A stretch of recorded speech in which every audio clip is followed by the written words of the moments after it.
అందరికీ నమస్కారం. Welcome to MSK talks.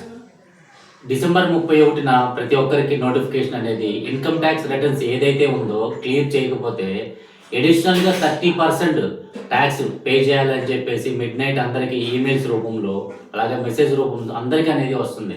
చాలా ఇదిగా ఉంది.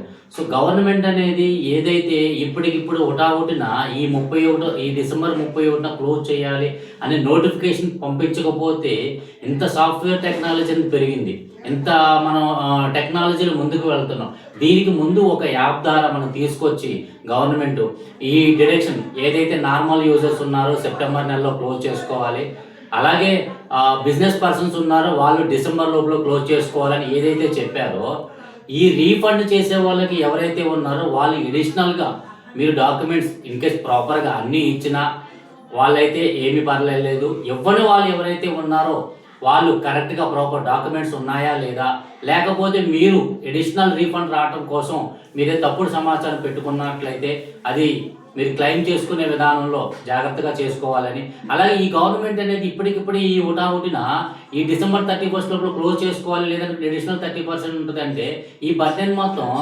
ఏదైతే వీళ్ళు ఉన్నారో వీళ్ళ మీద పడుతుంది అన్నమాట. వీళ్ళు ఎడిషనల్ ఛార్జెస్ సిఏ వాళ్ళు ఉన్నారు చార్టెడ్ అకౌంట్స్, వీళ్ళకి ఎడిషనల్ ఛార్జెస్ మనం ఇచ్చి రీఫండ్ చేసుకోవాల్సి వస్తుంది.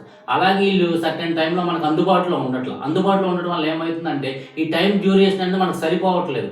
ఎడిషనల్గా మనీ ఛార్జ్ చేస్తున్నారు, అలాగే మనకు రావాల్సిన దాన్ని కూడా టైం తక్కువ ఉండటం వలన ఇదంతా మనకి గవర్నమెంట్ బడ్జెట్. ఇలా కాకోకుండా ఏదైతే ఆధార్ సెంటర్, ఏదైతే మనకు పాన్ కార్డ్ సెంటర్, ఇలాగ పాస్పోర్ట్ సెంటర్, ఇవన్నీ మనం ఒక యాప్ ద్వారా మనం క్రియేట్ చేసుకుంటున్నప్పుడు గవర్నమెంట్ కూడా ఈ ఐటీఆర్ను ఫిల్ చేయడానికి మనం ఒక యాప్ తీసుకొచ్చేసి మన టైం టు టైం మేనేజ్ దాంట్లో పెట్టుకున్నట్లయితే మనకు టైం సేవ్ అవుతుంది, ప్లస్ మన గవర్నమెంట్కి రావాల్సిన ఫండింగ్ కూడా మనకు చాలా సేవ్ అవుతుంది అనమాట. ఒక్కసారి ఈ విధంగా ఆలోచించినట్లయితే మనం గవర్నమెంట్కి చాలా బెనిఫిట్ కూడా అవుతుంది.